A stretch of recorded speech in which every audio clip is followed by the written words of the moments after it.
आई गेली आणि घरातलं सगळं काही थांबल्यासारखं झालं.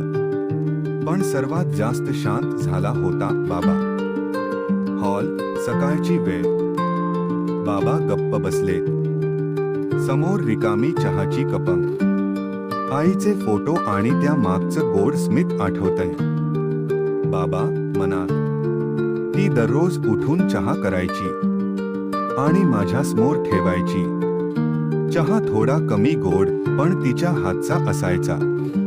प्रेमळ. स्वयंपाकघर. एका दिवसाचं पहाटेच बाबा हळूच उठतात. किचनमध्ये शिरतात. पाहतात कप, साखर, दूध, पण आई नाही. बाबा हसत. चहा काय रेशो असतो ग साखरेचा आणि पाण्याचा. ते चुकवतात. थोडं दूध उतू जातं.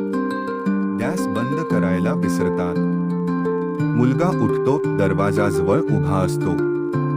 मुलगा गोंधळून, बाबा तू चहा करताय. बाबा हळूच, आई नाहीये ना. कोणीतरी तर शिकावं लागणार ना. डोळ्यात थोडंस पाणी. मुलगा स्तब्ध.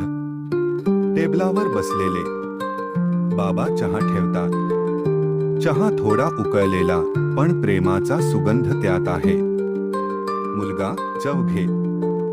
खरं सांगू, आईच्या हातासारखाच आहे, थोडा जास्त प्रेमाचा. बाबा पहिल्यांदाच हसतात. दोघं शांत बसतात. आई गेली, पण तिच्या आठवणींचं पाणी उकळत राहिलं पाहिजे, नाही का? दिवस जातात. आता बाबा दररोज सकाळी उठून चहा करतात. आईचा फोटो समोर ठेवतात.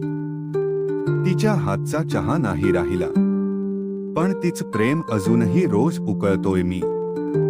आई गेली, पण तिचं प्रेम एका कपात राहून गेलं, रोजच्या चहात.